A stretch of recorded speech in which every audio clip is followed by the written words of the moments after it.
Bismillahirrahmanirrahim. Assalamualaikum warahmatullahi wabarakatuh.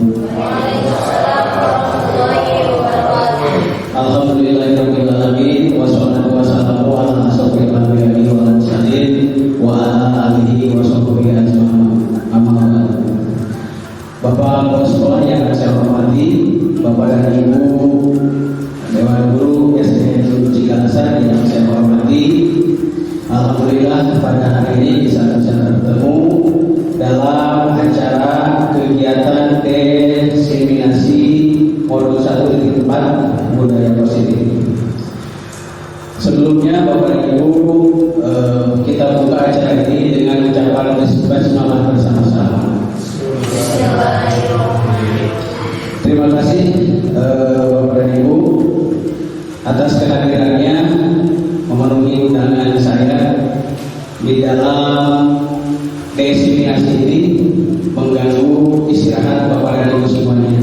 Mudah-mudahan apa yang saya sampaikan pada hari ini bisa bermanfaat bagi Bapak dan Ibu semuanya dan bisa kita terus untuk menerapkannya kepada anak-anak didik kita yang berada di sekolah kita ini. Bapak dan Ibu, ini adalah diseminasi modul 1 budaya positif di mana saya sebagai calon guru penggerak angkatan ke-6 dari Kabupaten Sukabumi. Nama saya mungkin Bapak dan Ibu sudah pada tahu ya, tidak perlu perkenalkan lagi. Selanjutnya Bapak dan Ibu, tujuan dari diseminasi ini yang pertama adalah peserta mampu memahami pentingnya budaya positif. Peserta mampu memaknai disiplin positif dan nilai-nilai kebaikan universal. Peserta mampu mengidentifikasi motivasi perilaku manusia. Peserta mampu memahami dan membuat keyakinan kelas. Peserta mampu memahami 5 dasar kebutuhan manusia. Peserta mampu memahami dan mengimplementasikan posisi kontrol manajer. Dan terakhir, peserta mampu menerapkan segitiga restitusi dalam penyelesaian masalah publik. Baik Bapak dan Ibu, sebelum kita mulai ke materi, ini ada speaking dulu ya. Oke, Bapak dan Ibu silakan untuk mempersiapkan, silakan berdiri. Ini ada permainan hitam hijau.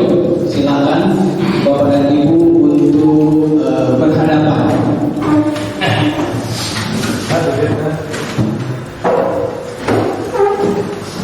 Carilah pasangan ya. Silakan sudah mencari pasangannya, sudah ada pasangannya Bapak Ibu.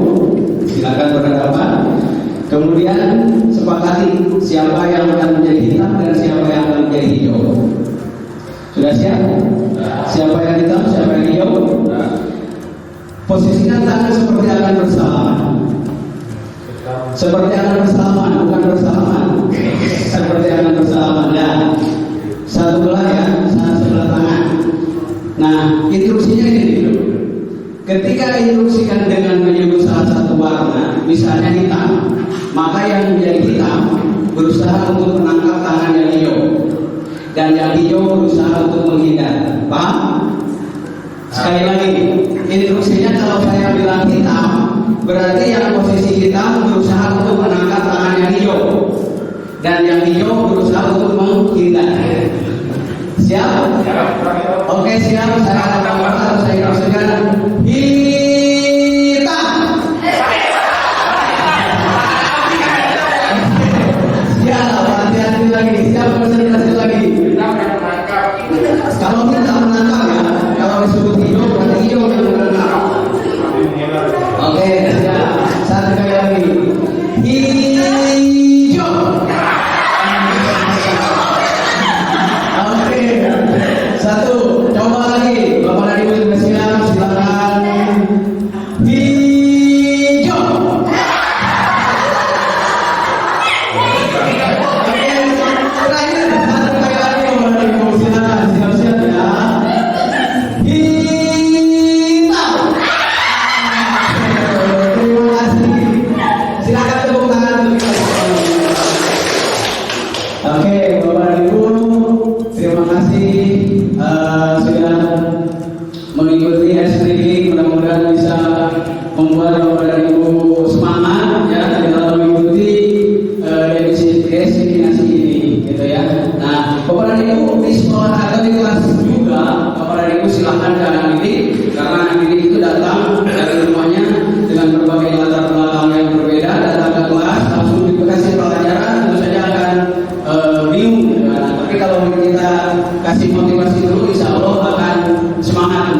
materi pada Bapak dan Ibu. Mudah-mudahan Bapak dan Ibu bisa menerapkannya kembali nanti di kelas kita masing-masing.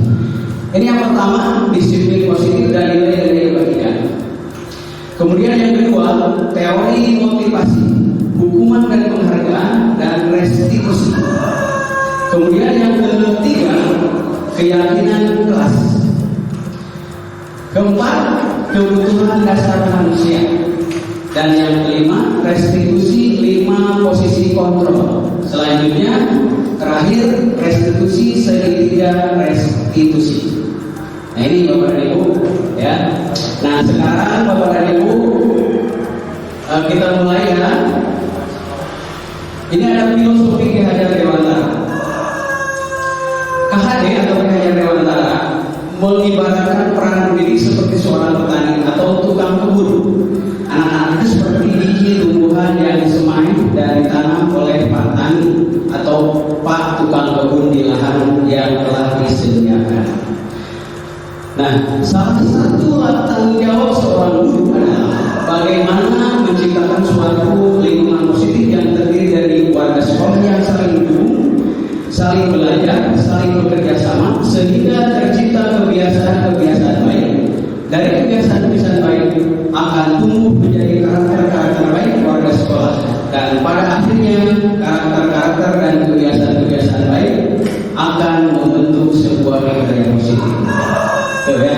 Nah, ini adalah kita akan bahas satu persatu mengenai konsep utama daripada budaya positif tadi. Yang pertama, disiplin positif dan nilai-nilai kebaikan. Oke, baik Bapak dan Ibu, ini adalah ada perubahan paradigma. Nah, di dalam perubahan paradigma, Bapak dan Ibu mohon dengan kesadarannya kita akan memulai dengan melakukan kegiatan coba buka. Bapak dan Ibu silakan berhadapan lagi, tidak usah berdiri lah, duduk saja. Duduk saja Bapak dan Ibu. Nah, sekarang Bapak dan Ibu sepakati, ada yang A, ada yang B. Yang A silakan kepalkan tangan. Yang A kepalkan tangan ya. Yang B berusaha membuka kepala tangan tersebut. Boleh dengan memaksa, boleh dengan mengintimidasi, boleh memarahi. Kumaha caranya ya supaya tangan yang di kepala itu bisa terbuka. Oke? Baik Bapak dan Ibu sudah siap? Sudah sepakati AB-nya? Oke, siap. Pegang. Kepala tangan satu, yang satu berusaha membuka. Kumaha caranya? Anggap di dalam kepalanya itu ada harta karun. Ya, ada harta karun. Baik, silakan Bapak Ibu, ada waktu 30 detik untuk mulai. Silakan mulai. Silakan. Kan tadi membukanya silakan bujuk, marahin atau apa saja. Silakan. Apakah bersedia membuka atau tidak? Silakan Bapak Ibu. Berusaha.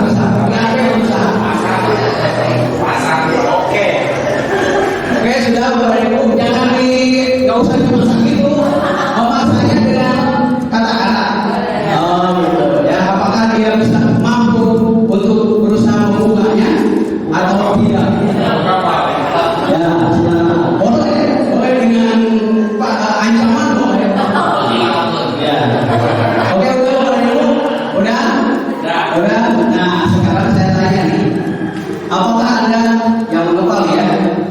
Yang mengepal tangan membukanya seperti Pak Ida tadi saya lihat membukanya karena apa? Kesadaran diri. Oke, kesadaran diri kata Pak Ida. Ada yang dipaksa ya? Ada. Kalau dipaksa, oke nggak apa-apa. Berarti pokoknya nanti bisa buka. Nah, selanjutnya Bapak dan Ibu ada yang tidak membuka? Ada? Alasannya apa? Tidak mau ya? Tidak mau dibuka. Kekeh. Ya, dipaksa kemarin itu dibuka. Dipegang sendiri. Oke, bagus itu berarti ya. Nah, kedua itu mau dibuka atau tidak dibuka itu adalah motivasi eksternal. Ya. Bisa dibuka karena ada dorongan atau diberi imbalan, dia sempat dikasih uang misalnya, buka. Nah, yang ketiga, sesungguhnya siapa yang memegang kendali atau kontrol untuk membuka atau menutup kepala tangan kita? Oke, selanjutnya. Nah, kemungkinan jawaban terhadap pertanyaan pertama tadi, ya, antara yang bersedia membuka dan yang tetap bertahan menutup kepala tangannya, itu bervariasi, ya. Nah, sekarang pertanyaan ketiga, siapakah yang sesungguhnya memegang kontrol yang menutup kepala yang berusaha dengan segala cara untuk membuka kepala tangan rekannya? Jawabannya tentu kita sendiri yang memegang kontrol sendiri. Jadi kalau saudara kita dibuka kurang. Jadi siapa yang mengontrol? Yang mengontrol itulah diri kita sendiri, ya. Itu. Baik, selanjutnya bagaimana seorang bisa berubah dari paradigma stimulus respon kepada pendekatan teori kontrol.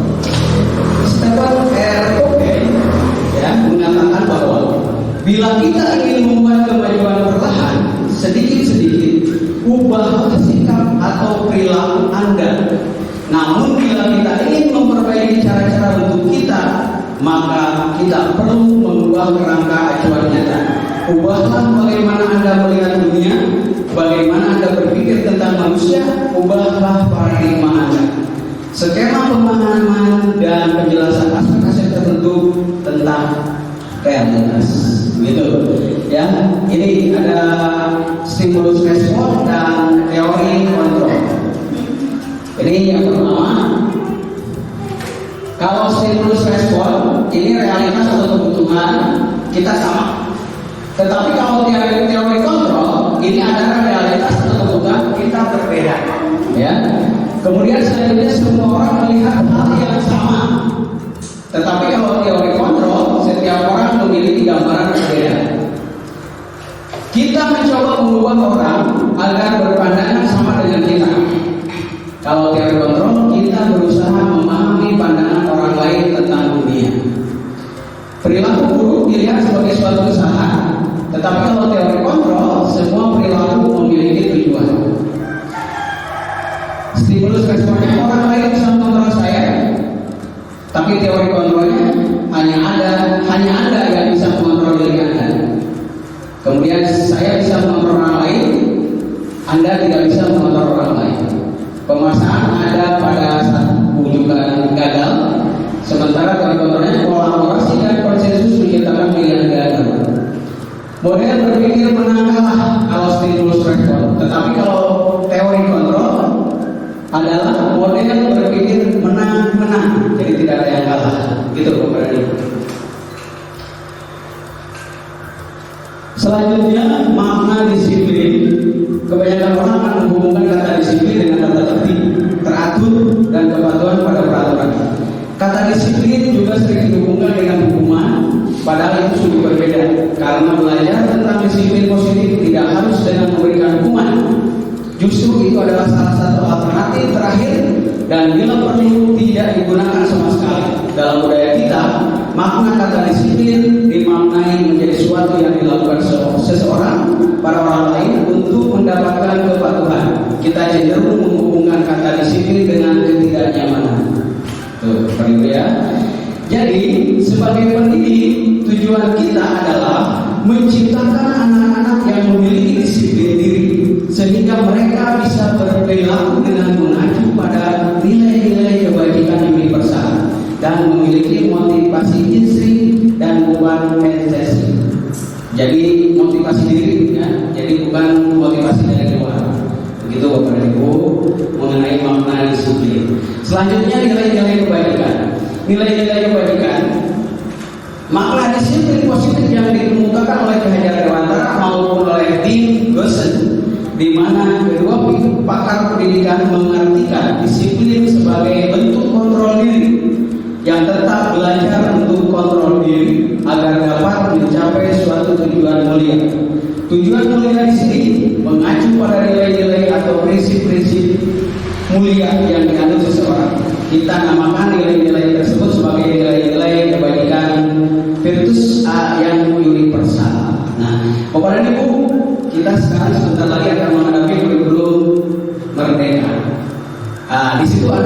profil pelajar Pancasila. Ini kebaikan yang universal. Ada beriman, bertakwa kepada Tuhan Yang Maha Esa, dan berakhlak mulia. Selanjutnya mandiri, bernalar kritis, berkebinekaan global, bergotong royong, kreatif. Nah, ini adalah profil pelajar Pancasila. Nanti kita kalau sudah kurikulum merdeka, ini adalah juga yang harus kita capai. Baik Bapak dan Ibu, selanjutnya kita ke teori motivasi dan hukuman dan penghargaan atau restitusi. Bapak dan Ibu, ini adalah teori motivasi perilaku manusia. Yang pertama, ya, teori motivasi perilaku manusia itu yang pertama adalah untuk menghindari kenyamanan atau hukuman. Mereka melakukan, murid-murid kita melakukan karena takut dihukum. Nah, ini adalah motivasi dari eksternal, dari luar, karena mereka takut, gitu ya. Kemudian yang kedua, untuk mendapatkan imbalan dari orang lain atau instansi. Ya, kalau misalnya kita mendapatkan hadiah, baru akan melakukan kegiatan tersebut. Tapi kalau tidak ada hadiah, tidak akan melakukan. Nah, itu masih juga adalah motivasi eksternal atau motivasi dari luar. Nah, yang ketiga ini adalah motivasi untuk menghargai diri sendiri. Apakah Bapak dan Ibu sudah untuk udah yang ketiga ini motivasinya? Ya, kalau sudah, alhamdulillah. Karena segala sesuatu yang kita lakukan berdasarkan keinginan sendiri, sadar sendiri, karena ingin menghargai diri sendiri. Ada imbalan ataupun tidak ada imbalan, ada hukuman ataupun tidak ada hukuman, kita tetap akan melakukan hal-hal yang positif. Contoh hal kecil, kita berangkat dari rumah ke sekolah tepat waktu. Jam 7 kita sudah berada di sekolah. Itu karena memang dalam diri kita sudah tertanam bahwa kita itu berada di jalur atau untuk menghargai diri sendiri. Ada kayak imbalan dari kepala sekolah ataupun ada hukuman atau tidak dan lain sebagainya, tetap kita akan berangkat pagi sesuai dengan jam waktu lebih pagi, gitu ya, untuk datang ke sekolah, begitu. Karena sudah tertanam dalam dirinya itu adalah menghargai diri sendiri. Nah, Bapak dan Ibu, ini hukuman dan penghargaan. Bahwa penghargaan itu berlaku sama dengan hukuman. Dalam arti meminta atau menuntut seseorang melakukan sesuatu untuk memenuhi suatu tujuan tertentu dari orang yang meminta atau menuntut. Dorongannya itu eksternal dan ada faktor ketergantungan. Mau melaksanakan kayak imbalan, mau melaksanakan ini tidak ada imbalan, itu adalah penghargaan yang digambarkan karena kita melakukan sesuatu itu karena ada penghargaan. Jadi hanya ketergantungan data yang memberikan imbalan, jadi kita tidak melakukan kegiatan tersebut. Gitu. Nah, Bapak dan Ibu, selanjutnya kita ke konsep utama ketiga, yaitu keyakinan kelas. Keyakinan kelas. Mengapa keyakinan kelas? Mengapa tidak peraturan kelas saja? Ada yang tahu? Kenapa keyakinan kelas tidak peraturan kelas? Oke, baik, kita lihat ya. Jawab pertanyaan-pertanyaan berikut. Yang pertama, mengapa kita memiliki peraturan tentang pengguna helm pada saat mengendarai kendaraan roda 2 atau motor? Kita kalau pakai motor, pakai helm. Kenapa? Apakah takut oleh polisi? Perlindungan diri, disebutnya keselamatan, gitu ya. Jadi memang itu adalah keselamatan, ya. Kemudian yang kedua, mengapa kita memiliki peraturan tentang penggunaan masker dan mencuci tangan setiap saat? Ya, karena mencegah dari penyakit, ya. Itu namanya berarti kesehatan. Ya, bukan karena ada razia misalnya, gitu.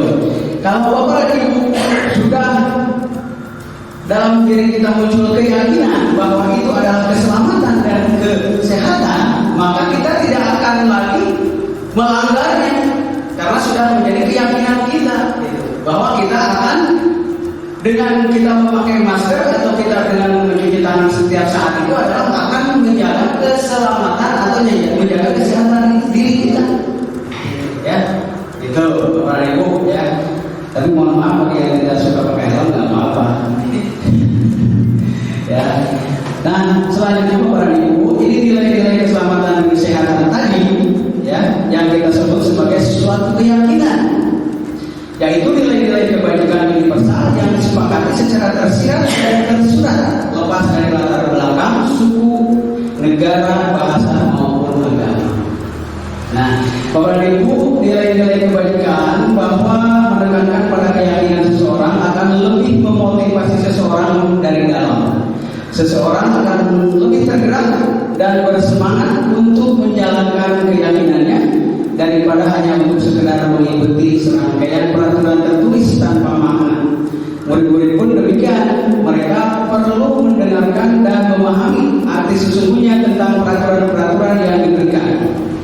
Apa nilai-nilai kebajikan di balik peraturan tersebut? Apa tujuan utamanya dan menjadi tidak tertarik atau tidak takut sehingga hanya sekedar mengikuti serangkaian peraturan-peraturan yang mengatur mereka tanpa memahami tujuan miliknya. Itu Bapak dan Ibu. Nah, ini tugas kita nanti untuk membentuk keyakinan sekolah atau keyakinan kelas.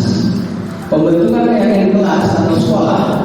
Yang pertama, keyakinan kelas bersifat lebih abstrak daripada peraturan yang lebih rinci dan konkret. Yang kedua, keyakinan kelas berupa pernyataan-pernyataan universal. Yang ketiga, pernyataan keyakinan kelas senantiasa dibuat dalam bentuk positif. Yang keempat, keyakinan kelas hendaknya tidak terlalu banyak sehingga mudah diingat dan dipahami oleh semua warga kelas. Selanjutnya, keyakinan kelas sebaiknya sesuatu yang dapat diterapkan di lingkungan tersebut.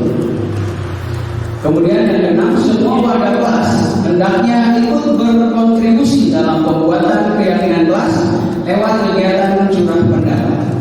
Dan yang ketujuh, bersedia meninjau kembali keyakinan kelas dari waktu ke waktu. Nah, jadi Bapak dan Ibu, keyakinan kelas ini ditinjau kembali setiap waktu ke waktu. Ya, pembentukan kelas ini biasanya dibuat dari awal tahun ajaran. Kemudian ditinjau berikutnya semester berikutnya dibuat lagi. Ya, kalau memang perlu diperbaiki lagi. Begitu Bapak dan Ibu. Nah, prosedur pembentukan keyakinan sekolah atau kelas. Yang pertama, ini mempersilahkan warga sekolah atau murid-murid di sekolah atau kelas untuk bercurah pendapat tentang peraturan-peraturan yang perlu disepakati di sekolah atau di kelas. Jadi nanti kelas Bapak dan Ibu membuat keyakinan kelas itu ajak murid-murid kita untuk bercurah pendapat, maunya apa mereka, gitu ya. Kemudian nomor 2, mencatat semua masukan para murid atau warga sekolah di papan tulis atau di kertas besar, kertas ukuran poster, di mana semua anggota kelas warga sekolah bisa melihat hasil curah pendapatnya. Selanjutnya, susunlah keyakinan kelas sesuai prosedur pembentukan keyakinan kelas. Gantilah kalimat-kalimat dalam bentuk negatif menjadi positif. Contoh, dilarang membuang sampah sembarangan. Nah, contohnya, tetapi buatlah kalimat yang positif, buanglah sampah pada tempatnya. Gitu ya. Kemudian tinjau kembali daftar curah pendapat yang sudah dicatat. Selanjutnya tinjau ulang keyakinan sekolah atau kelas secara bersama-sama. Ya. Setelah itu keyakinan sekolah atau kelas selesai dibuat, maka semua warga kelas dipersilakan meninjau ulang dan menyetujui dengan menandatangani keyakinan sekolah atau kelas tersebut, termasuk guru dan semua warga murid. Jadi nanti kalau sudah selesai dibuat keyakinan kelas atau keyakinan sekolah, ditandatangani oleh kita dan murid ya, untuk keyakinan kelas dan juga kalau keyakinan sekolah kita dan seluruh warga sekolah. Selanjutnya keyakinan sekolah atau kelas selanjutnya bisa diletakkan di dinding kelas kelas di tempat yang mudah dilihat sama warga kelas. Nanti ditempel Bapak dan Ibu. Nah, setelah dengan designasi ini Bapak dan Ibu nanti kita akan bersama-sama untuk membuat keyakinan kelas. Nanti kita tempel bersama-sama di kelas masing-masing. Contoh keyakinan kelas. Ini ada contoh keyakinan kelas 1. Di sini adalah setiap anggota kelas perlu belajar. Setiap anggota kelas perlu senang. Setiap anggota kelas perlu melakukan tugas.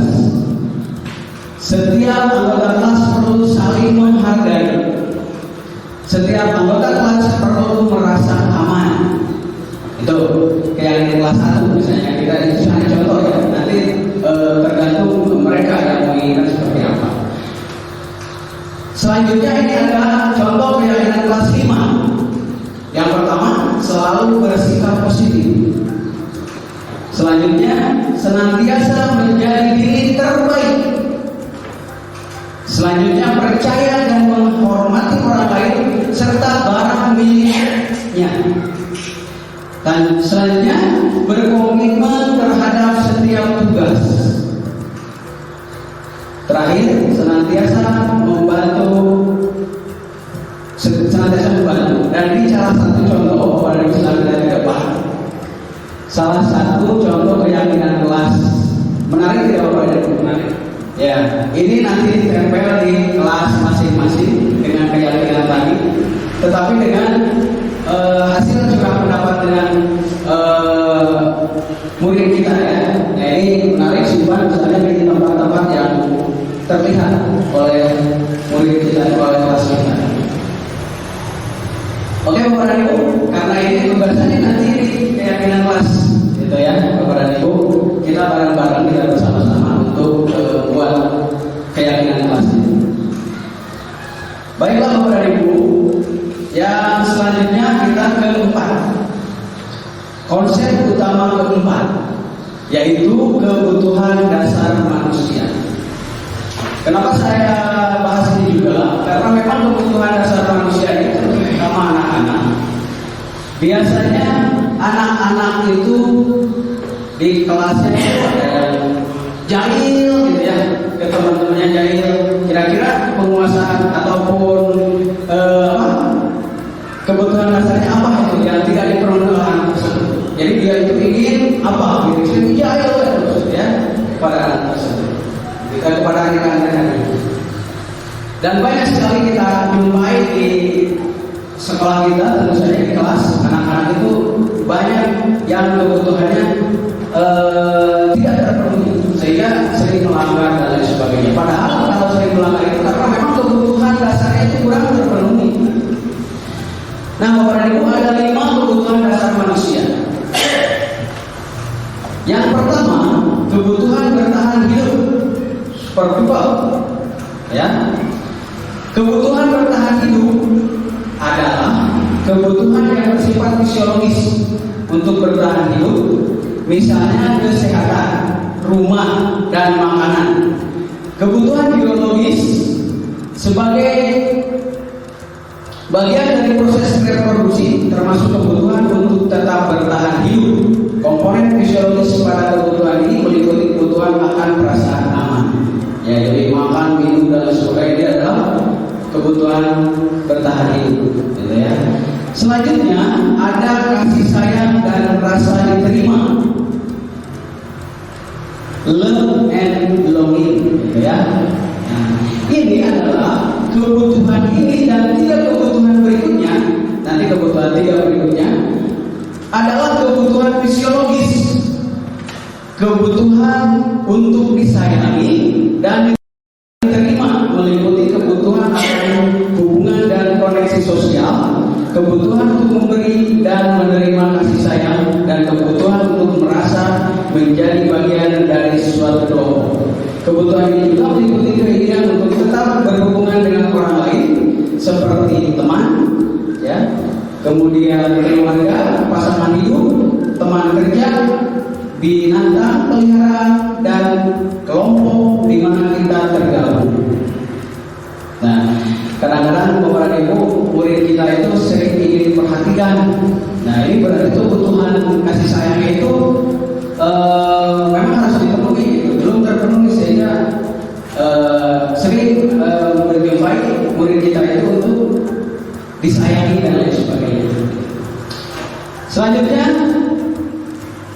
Ada kebutuhan kebebasan, freedom. Ya, freedom. Kebutuhan untuk bebas adalah kebutuhan akan kemandirian, otonomi, memiliki pilihan dan mampu mengendalikan arah hidup seseorang. Anak-anak dengan kebutuhan kebebasan yang tinggi menginginkan pilihan. Mereka perlu banyak bergerak, suka mencoba-coba, tidak terlalu terpengaruh orang lain, dan senang mencoba hal baru dan menarik. Nah, ini kebutuhan kebebasan. Jadi para ibu nanti kalau jumpai anak-anak di kelas setelah membaca ini, berarti anak-anak itu butuh kebebasan, ya, butuh kebebasan. Jadi kita jangan ya kebiasaan kita kan memarahi, nanti kita akan bahas juga, nah, karena mereka itu kebutuhan kebebasan, ingin bebas, gitu ya. Nah, ini akan terpenuhi kalau sudah terpenuhi kebebasan itu, kebutuhannya pasti mereka akan belajar dengan sendirinya, gitu ya. Selanjutnya kebutuhan kesenangan atau fun, ya, kebutuhan kesenangan. Nah, ini kebutuhan akan kesenangan adalah kebutuhan untuk mencari kesenangan, bermain, tertawa. Anak-anak suka permainan dan suka mengoleksi barang, suka bergurau, suka melucu dan juga mengemaskan. Bahkan saat mereka bertingkah buruk pun mereka masih terlihat lucu, gitu ya. Jadi ini memang butuh kesenangan, bermain. Anak-anak kita itu senang. Kalau memang sudah terpenuhi itu, insya Allah belajarnya akan lebih meningkat, gitu ya. Karena memang kebutuhan kesenangannya sudah terpenuhi, gitu ya. Kalau tidak terpenuhi, otomatis mereka belajar itu tidak akan benar, karena memang mereka ingin senang, gitu. Nah, seperti itu. Jadi kebutuhan ini. Selanjutnya, yang terakhir adalah kebutuhan penguasaan atau power. Tadi sudah saya singgung, ya. Kebutuhan ini berhubungan dengan kekuatan untuk mencapai sesuatu, menjadi kompeten, menjadi terampil, diakui atas prestasi dan keterampilan kita, didengarkan dan dimiliki rasa harga diri. Kebutuhan ini meliputi keinginan untuk dianggap berharga, bisa membuat perbedaan, bisa membuat pencapaian, kompeten, diakui, dihormati. Nah, ini meliputi self-esteem dan keinginan untuk meninggalkan pengaruh, gitu ya. Jadi ingin menguasai hal tersebut, ya. Makanya kalau di kelas saya suka apa gitu ya, karena memang menunjukkan dirinya itu adalah kuat, jadi puas penguasaannya, power, gitu ya. Jadi ingin menunjukkan, gitu. Nah, itu Bapak dan Ibu 5 kebutuhan daripada manusia. Kita juga kalau 5 kebutuhan manusia itu, kebutuhan kita itu terpenuhi semuanya, enjoy saja, gitu ya. Karena 5 kebutuhan itu sudah terpenuhi. Nah, Bapak dan Ibu, ada ini selanjutnya, apa itu restitusi? Restitusi adalah proses menciptakan kondisi bagi murid untuk memperbaiki kesalahan mereka, sehingga mereka bisa kembali pada kelompok mereka dengan karakter yang lebih kuat. Restitusi juga merupakan proses kolaboratif yang mengajarkan murid untuk mencari solusi untuk masalah mereka dan membantu murid berpikir tentang orang seperti apa yang mereka ingin menjadi tujuan mulia dan bagaimana mereka terus melakukan orang lain, memperlakukan orang lain, kata Gosen 2004. Ciri-ciri restitusi Bapak dan Ibu ada 9. Yang pertama, bukan untuk menebus kesalahan, namun untuk belajar dari kesalahan. Ya, ini contoh ciri-ciri restitusi ini. Yang kedua, memperbaiki hubungan. Yang ketiga, tawaran, bukan paksaan. Ya, jadi ditawarkan. Apakah ingin memperbaiki kesalahan Anda? Seperti itu. Kalau sudah melakukan, itu kan paksaan. Nah, kalau restitusi itu adalah tawaran, bukan paksaan. Gitu. Selanjutnya, restitusi itu menuntun untuk melihat ke dalam diri. Ya, jadi menuntun. Restitusi itu melihat ke dalam dirinya. Selanjutnya yang kelima, restitusi itu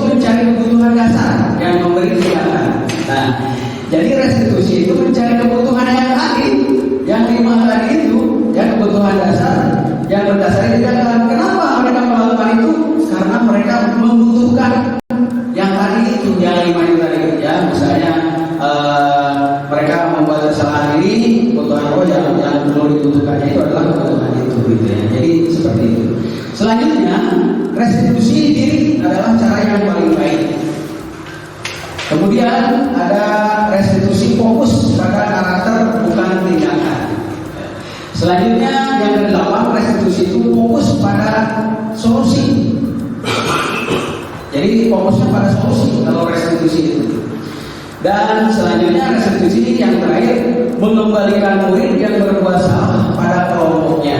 Jadi tidak benar ya kalau berbuat salah, bukan berarti membenarkan mereka membuat kesalahan, bukan membenarkan, bukan, tetapi berusaha untuk memperbaiki kesalahannya, ya, dengan tidak menyalahkannya. Gitu. Ini ada satu contoh penerapan restitusi Bapak dan Ibu yang sudah saya lakukan di waktu yang lalu.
Silakan Bapak dan Ibu, itu salah satu penerapan restitusi.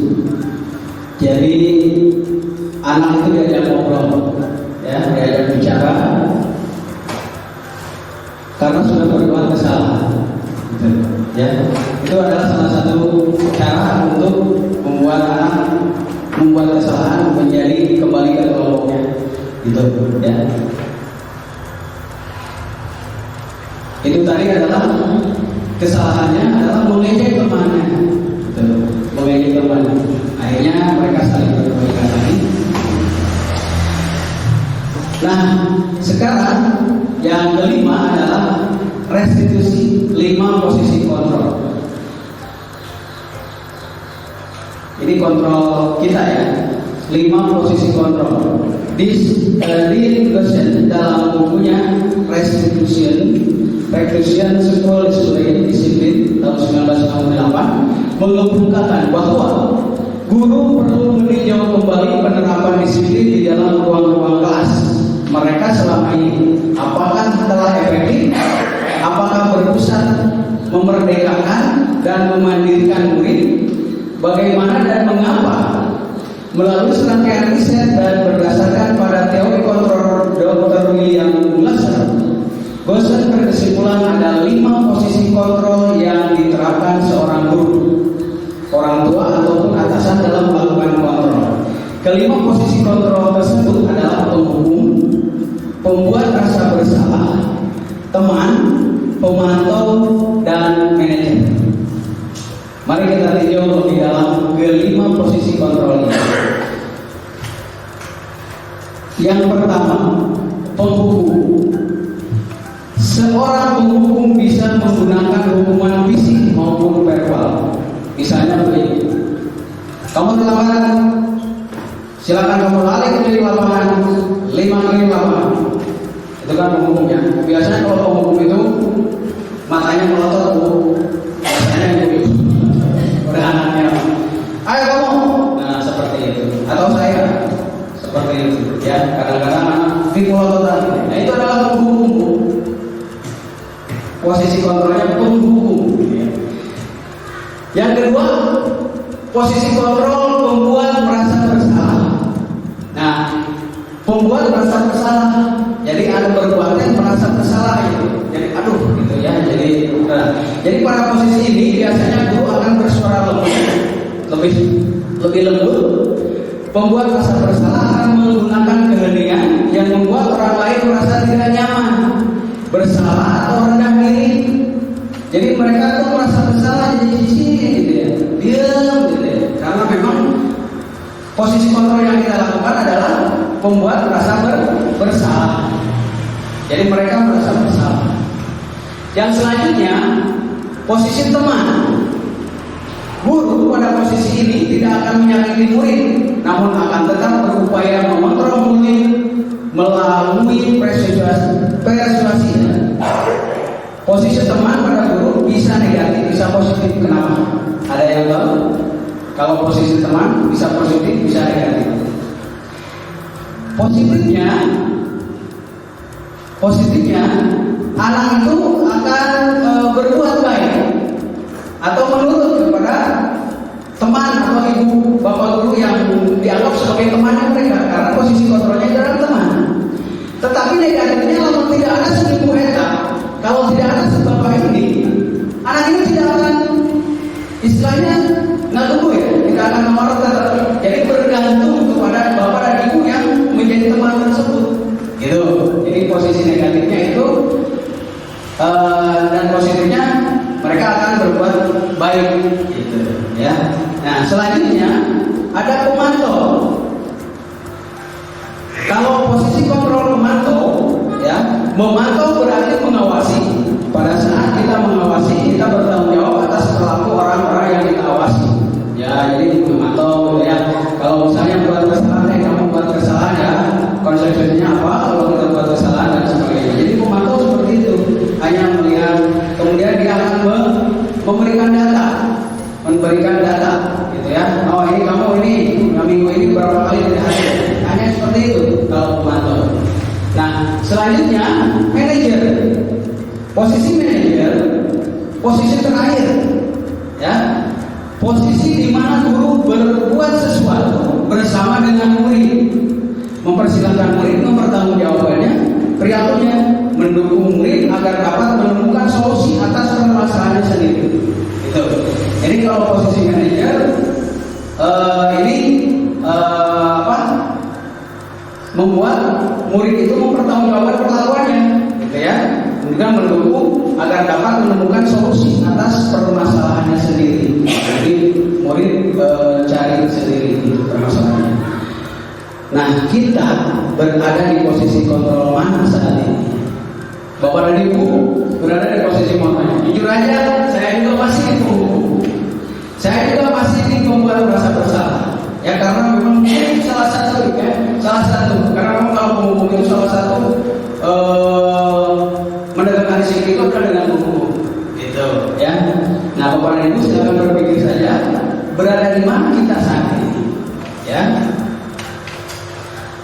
Penghukum, pembuat rasa bersalah, teman, pemantau atau manajer, ya. Nah, ini Bapak dan Ibu coba kita lihat di sini ada posisi kontrol, ada 5 posisi kontrol. Bapak dan Ibu silakan lihat motivasinya. Ini motivasi menghindari hukuman, tadi ya sudah dijelaskan. Motivasinya itu ada menghindari hukuman, mengharapkan imbalan atau ketergantungan pada orang lain, dan menghargai diri sendiri. Itu motivasinya. Bapak dan Ibu, dilihat dari bagian ini,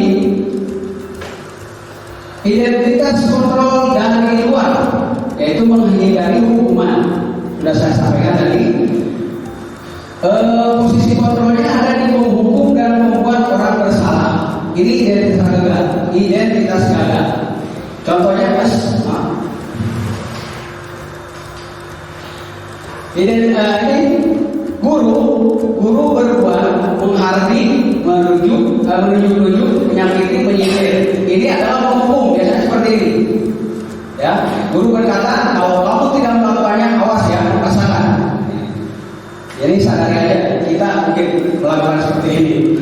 hasilnya murid ini akan memberontak, menyalahkan orang lain, berbohong. Gitu. Selanjutnya kaitan dengan dunia berkualitas, murid meletakkan guru di luar dunia berkualitas. Murid berkata, biarkan saja, nanti juga marah-marah lagi, gitu kan, seperti itu. Dampak para murid mengulangi kesalahan, gitu. Kemudian kalau dibuat orang merasa bersalah, ini guru akan berbuat berceramah dan mengatakan seharusnya ibu kecewa. Kamu lagi, kamu berbuat itu lagi. Ibu kecewa. Nah ini seperti itu. Kemudian guru berkata, kamu sekarang seharusnya kamu sudah tahu. Ibu lelah sekali mengatakan ibu stres, gitu ya. Ini. Kemudian hasilnya murid ini menyembunyikan atau menyangkal bahkan berbohong karena takut disalahkan, jadi akhirnya berbohong. Gitu. Selanjutnya kaitan dengan dunia berkualitasnya, murid meletakkan guru di dalam dunia berkualitas. Murid berkata, maafkan saya karena memang takut tadi. Ya. Dampak para murid merasa rendah diri. Jadi murid merasa rendah diri. Saya tidak bisa membahagiakan ibu guru kita. Jadi akhirnya rendah dirinya muncul. Kemudian identitas berhasil atau sukses. Walaupun ini adalah kontrol dari luar, ya, mengharapkan imbalan atau ketergantungan pada orang lain tadi. Sudah saya sampaikan tadi bahwa memang ketergantungan apa imbalan ini akan membuat berhasil, identitas berhasil, ya. Tetapi ada positif, ada negatifnya. Nah di posisi kontrolnya itu ada teman dan pemantau. Sementara kalau teman membuat alasan-alasan untuk muridnya, guru membuat alasan-alasan untuk muridnya. Sementara guru berkata, ayolah lakukan demi ibu. Masa kamu tidak mau? Ingat tidak ibu pernah bantu, gitu ya. Nah hasilnya kan ketergantungan. Kemudian kaitan dengan dunia berkualitasnya, murid meletakkan guru di sebagai orang yang sangat tahu dari dunia berkualitas. Murid berkata, saya pikir bapak ibu teman saya ternyata begitu. Itu yang dia seperti itu. Selanjutnya dampaknya pada murid lemah, tidak mandiri dan tergantung. Gitu. Selanjutnya kalau di pemantau itu guru berbuat menghitung dan mengukur dengan datanya tadi, ya, menghitung dan mengukur dengan datanya tadi. Kemudian guru berkata, apa peraturannya, apa konsekuensinya dan sebagainya. Hasilnya muridnya akan menyesuaikan diri bila diawasi. Kalau tidak diawasi, mungkin murid akan lain lagi ceritanya. Ya, kaitannya adalah murid meletakkan guru peraturan dan hukuman di dunia berkualitas. Dan selanjutnya murid berkata, berapa banyak bintang yang saya harus peroleh, berapa halaman yang harus saya tulis. Jadi karena dengan hukuman biasanya gitu ya, harus menulis sekian lembar biasanya yang disuruh. Dampak pada murid menitik beratkan pada sanksi atau hadiah untuk diri. Jadi kalau mereka berbuat salah pasti mendapatkan sanksi, tapi kalau berbuat baik pasti dia akan mendapat hadiah. Itu untuk muridnya dampaknya. Dan selanjutnya ini adalah identitas berhasil atau sukses dengan kontrol diri, menghargai diri sendiri. Ini yang terbaik, yang baik ya. Sebagai manajer, guru berbuat mengajukan pertanyaan-pertanyaan. Kemudian guru berkata, apa yang kita yakini, apa yang bisa kau kerjakan untuk memperbaiki masalah ini. Hasilnya menguatkan pribadi, gitu ya. Kemudian kaitannya murid meletakkan dirinya sebagai individu yang positif dalam dunia berkualitas. Kemudian murid berkata, bagaimana caranya saya bisa memperbaiki keadaan. Nah, selanjutnya dapat para murid mengevaluasi diri, bagaimana cara memperbaiki diri. Itu hasilnya, ya, Bapak dan Ibu. Jadi diusahakan kita berada di posisi kontrol ini. Mudah-mudahan, insya Allah, gitu ya. Selanjutnya Bapak dan Ibu, ini yang keenam, yang terakhir, segitiga restitusi. Segitiga restitusi yang pertama ini menstabilkan identitas, kemudian validasi tindakan yang salah, dan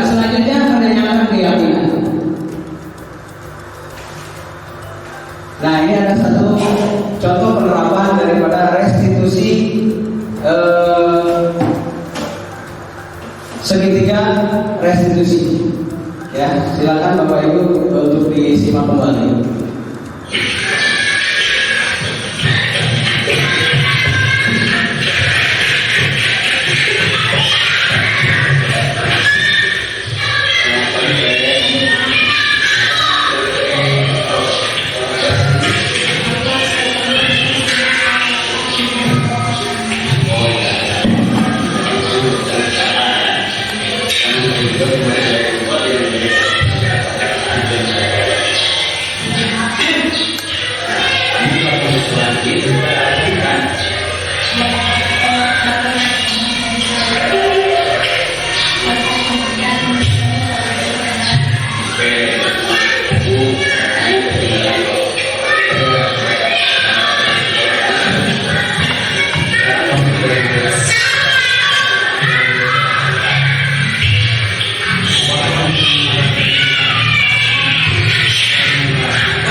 Nah, Bapak dan Ibu, itu adalah salah satu penerapan restitusi, segitiga restitusi.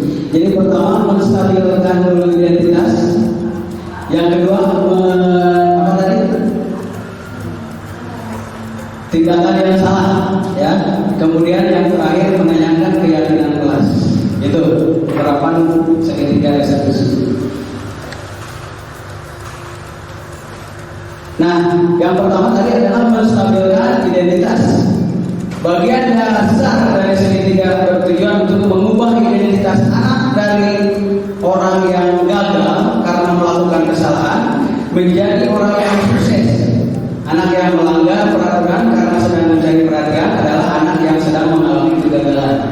Itu ya, kita harus stabilkan dulu identitasnya. Selanjutnya, validasi tindakan yang salah. Setiap tindakan kita dilakukan dengan suatu tujuan, yaitu memenuhi kebutuhan dasar. Kalau kita memahami kebutuhan dasar, apa yang mendasar sebuah tindakan, kita akan bisa menemukan cara-cara yang paling efektif untuk memenuhi kebutuhan tersebut. Gitu ya. Yang selanjutnya, yang ketiga adalah menanyakan keyakinan. Teori kontrol menyatakan bahwa kita pada dasarnya termotivasi secara internal. Ketika identitas sukses telah tercapai, langkah satu tadi, kemudian langkah tingkah laku yang salah telah divalidasi, langkah dua, maka anak akan siap untuk dihubungkan dengan nilai-nilai yang dia percaya dan berpindah menjadi orang yang dia inginkan. Nah itu Bapak dan Ibu, jadi pentingnya restitusi segitiga. Ya. Nah ini tanggapan dari siswa yang telah saya terapkan, gitu ya. Assalamualaikum warahmatullahi wabarakatuh. Perkenalkan nama saya Febri, siswa kelas 12 dari Indonesia. Saya merasa senang karena saya tidak didukung. Adalah saya mengalah, saya tidak memahami Rasulullah kepada yang pelajaran menjawab. Saya hanya diajar bicara untuk memperbaiki kesalahan saya. Terima kasih Pak. Wassalamualaikum warahmatullahi wabarakatuh.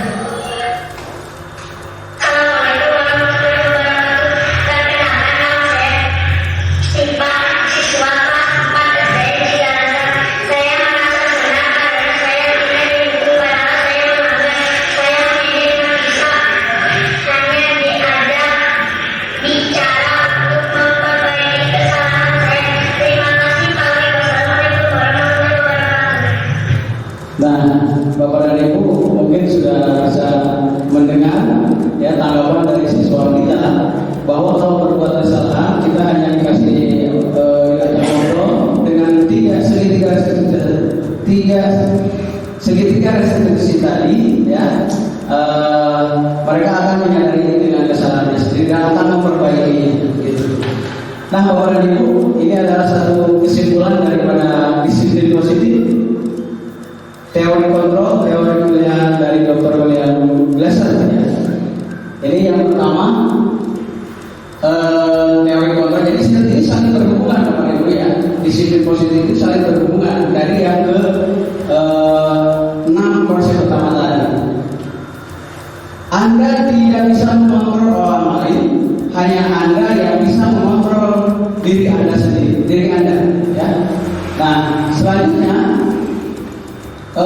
makna disiplin belajar kontrol diri dengan menggali potensi kita agar tercapai tujuan mulia yang sesuatu menjadi seseorang yang kita inginkan berdasarkan nilai-nilai yang kita hargai. Selanjutnya di semua perilaku memiliki tujuan. Jadi semua itu memiliki tujuan. Teori motivasinya yaitu satu untuk menghindari hukuman. Kemudian yang kedua untuk mendapatkan imbalan. Itu adalah motivasi intrinsik atau dari luar. Kemudian yang ketiganya untuk menghargai diri sendiri. Dan selanjutnya nilai-nilai kebajikan universal dan keyakinan kelas. Itu adalah motivasi instrik. Ya.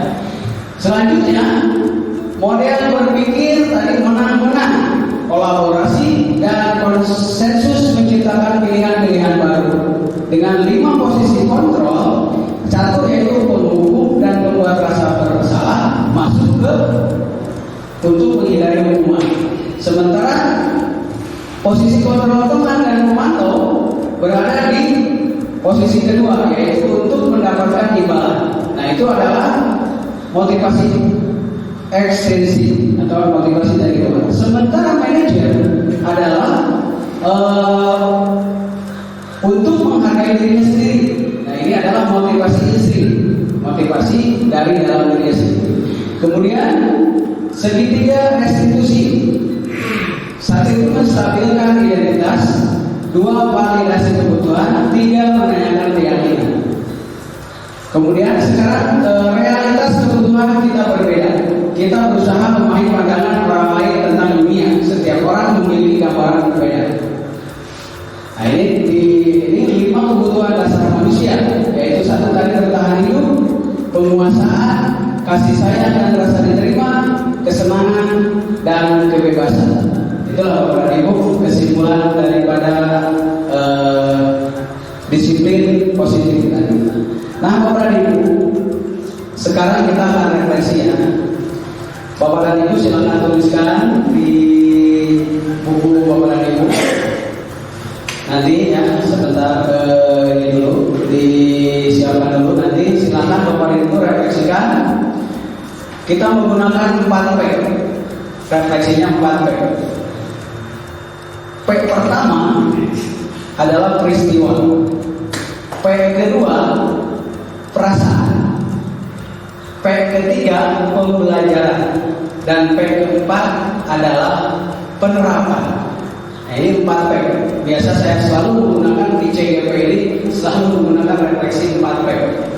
Karena memang ada peristiwanya, kemudian ada perasaannya, kemudian ada pembelajarannya, dan yang terakhir ada penerapannya.